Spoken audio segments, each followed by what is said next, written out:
నిజం 4 అడుగులేసేలోపు అబద్ధం 6 రోజులు చుట్టొస్తుంది. నేను చాలా రోజుల నుండి చెప్తున్నా. తెలంగాణలో వివాదం, ఆంధ్రాలో వివాదం అప్పుడు ఎలక్ట్రిసిటీ విషయంలో ఏదో కేంద్రం మీటర్లు పెట్టమంది, లేకపోతే ఊరుకోనంది ఇది అన్నప్పుడు కేంద్రం చెప్పింది ఒకటే, గతంలో ఉన్నటువంటి బకాయిలన్నింటినీ ఇష్టం వచ్చినట్టు ఎవడికాడు సబ్సిడీ అని అనౌన్స్ చేసేయడం, బకాయిలను అట్టబెట్టేయడం, ఆ బకాయిల మీదన వడ్డీలు అట్లాగే ఉంచడం, ఆ వడ్డీలు మనకి ట్రూ అప్ ఛార్జీల పేరుతో బాధిపడేస్తున్నారు. స్థానికంగా రాష్ట్ర ప్రభుత్వాలు చేస్తున్న నాటకం ఇదే.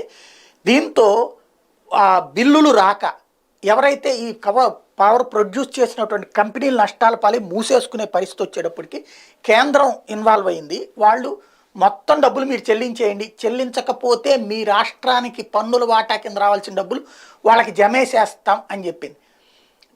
వీళ్ళు చివరికి గట్టిగా ఒత్తిడి తీసుకొస్తే 5 ఏళ్ల టర్మ్ ఇచ్చింది. 5 ఏళ్ల లోపు ఈ అప్పంతా తీర్చేసేటట్టు, అంటే ఫర్ ఎగ్జాంపుల్ 50,000 కోట్లు ఉందంటే ఏడాదికి 10,000 కోట్ల రూపాయలు చెప్పుని తీర్చేసేటట్టు.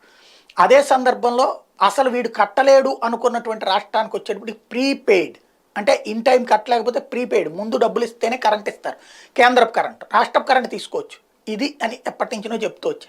నిన్న ఏది కరెంటు సంస్కరణలు దాని గురించి మాట్లాడతా జగదీష్ రెడ్డి వీళ్ళందరూ కబుర్లు చెప్తుంటే ఉత్తమ్ కుమార్ రెడ్డి చెప్పాడు కదా, ఏది మీటర్లు వేయకపోతే ఊరుకోమన్నది కేంద్రం ఇబ్బంది పెట్టింది అంటే, అట్లాంటిది ఏం లేదు. నేను ఆ టాస్క్ ఫోర్స్లో కూడా ఉన్నాను, నేను అది కూడా చెప్పా. మీటర్లు ఉచిత విద్యుత్ ఇస్తున్నారు అక్కడైనా ఇక్కడైనా, మీటర్ వేయండి, వేస్తే మీరు ఎంత సబ్సిడీ ఇస్తున్నారో మీకు తెలుస్తుంది. అప్పుడు తద్వారా మీకే రూపాయి మిగులుతుంది. అట్లా మీరు మీటర్లు పెట్టిస్తే మీకు ఒక 5%, 0.5% అప్పు ఎఫ్ఆర్బిఎం నిబంధనల ప్రకారం ఎక్కువ తీసుకునేందుకు పర్మిషన్ ఇస్తానని చెప్పింది కేంద్రం. చెప్పింది అది.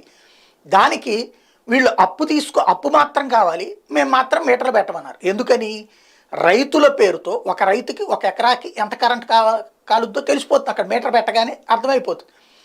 ఏం చేస్తున్నారు? వాటిని తీసుకెళ్ళి కోళ్ళ ఫారాలకి, షాపులకి, షాపింగ్ మాల్స్కి ఇట్లాగ ఇచ్చేసుకుంటున్నారు. మీటర్ పెడితే ఇట్లాంటి అక్రమాలు బయటపడతాయి. కాబట్టి అక్కడ బీఆర్ఎస్ అయినా ఇక్కడ టీడీపీ అయినా ఇంతకుముందు ఆపితే ఇప్పుడు జగన్ వచ్చాక అవి పెట్టిస్తున్నాడు. ఇదే నిన్న ఉత్తమ్ కుమార్ రెడ్డి అసెంబ్లీ వేదికగా చెప్పింది. అట్లాగే నేను చాలా రోజుల నుండి చెప్తూ వచ్చాను, కేసీఆరే కేంద్రంతో కావాలని పేచీ పెట్టుకుంటున్నాడు అన్నటువంటి విషయం. ఆ విషయమే కదా కొండా సురేఖ అసెంబ్లీలో చెప్పింది.